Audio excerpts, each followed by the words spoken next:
سہیل آفریدی اور دیگر پاکستان تحریک انصاف کے جو اراکین ہیں ان کے بیانات کو سیاق و سباق کے بغیر دکھانا، یہ پھر کیا تھا یا یہ کس چیز کی کوشش تھی؟ اچھا، اب گزشتہ روز یہ تاثر دیا گیا کہ عمران خان اور خیبر پختونخوا حکومت کے علاوہ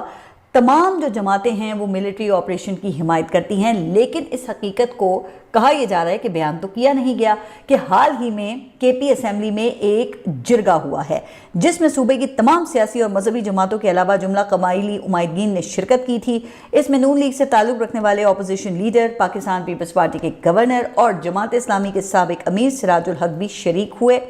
اچھا، اس جرگے کا پھر ایک مشترکہ اعلامیہ بھی جاری ہوا جس میں کہا گیا کہ ملٹری آپریشن کسی بھی مسئلے کا دیر پا حل نہیں۔ اس اعلامیے پر تمام فریقین کے دستخط موجود ہیں، لیکن سنگل آؤٹ پاکستان تحریک انصاف کو کیا گیا اور پھر اسی جانب وزیر اعلیٰ سہیل آفریدی نے توجہ دلائی ہے۔ اب D G I S P R کی پریس کانفرنس پر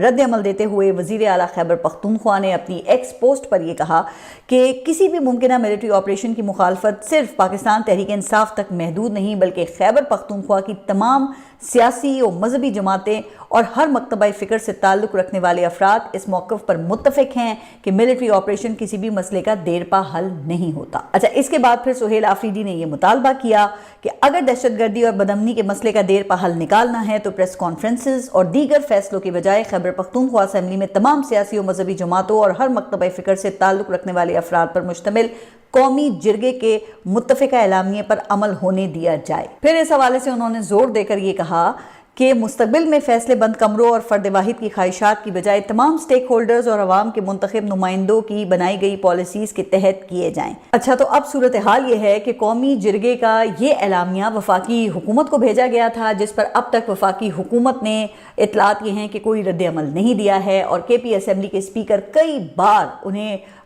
ریمائنڈ بھی کروا چکے ہیں، لیکن فیڈرل گورنمنٹ اس پر مکمل خاموش ہے۔ اب دلچسپ بات یہ ہے کہ D G I S P R نے اس حقیقت کا اظہار خود بھی کیا ہے کہ ہم آپریشن کر کے علاقہ خالی کرواتے ہیں، لیکن جب وہاں سے جاتے ہیں تو دہشت گرد وہ پھر واپس آ جاتے ہیں۔ اب کہا یہ جا رہا ہے کہ اب اس سے تو پھر یہی بات ثابت ہوتی ہے نا کہ صرف آپریشن جو ہے وہ مسئلے کا پائیدار حل نہیں ہے۔ اچھا، اس حوالے سے پھر وزیر اعلیٰ خیبر پختونخوا سہیل آفریدی نے واضح کیا کہ خیبر پختونخوا میں اب تک 22 بڑے ملٹری آپریشنز اور تقریباً 14,000 انٹیلیجنس بیسڈ آپریشنز کیے جا چکے ہیں،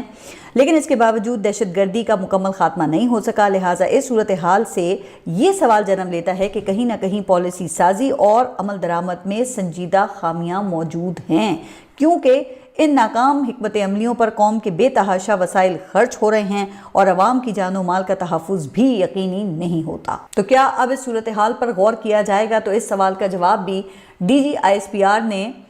گزشتہ روز ہی دے دیا۔ ایک صحافی کی جانب سے یہ سوال کیا گیا کہ صوبے کا وزیر اعلیٰ آپریشن کے حق میں نہیں ہے اور آپ آپریشن کی بات کرتے ہیں، تو پھر ہوگا کیا؟ اس کے جواب میں D G I S P R نے پہلے تو واضح طور پہ یہ بتایا کہ صوبائی حکومت تو بہت پہلے سے یہ کہہ رہی ہے،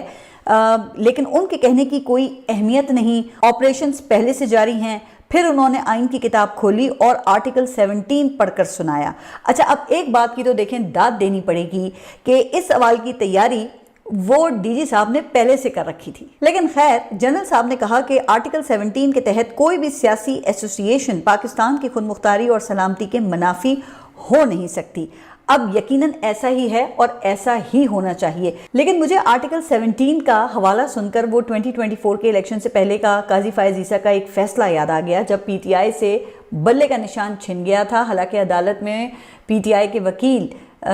علی ظفر وہ آرٹیکل 17 کا حوالہ دیتے دیتے تھک گئے تھے کہ کسی بھی جماعت سے آپ یہ حق نہیں چھین سکتے، لیکن لگتا ہے کہ قاضی فائز عیسیٰ آج سے بہت پہلے اسی نتیجے پر پہنچے جس پر D G I S P R گزشتہ روز پہنچے کہ پاکستان تحریک انصاف کی سیاست قومی سلامتی اور خود مختاری کے منافی ہے۔ لیکن قاضی فائز عیسیٰ کے فیصلے کا پھر عوام نے کیا حال کیا تو یہ سب نے 8 فروری کو دیکھ ہی لیا۔ بہرحال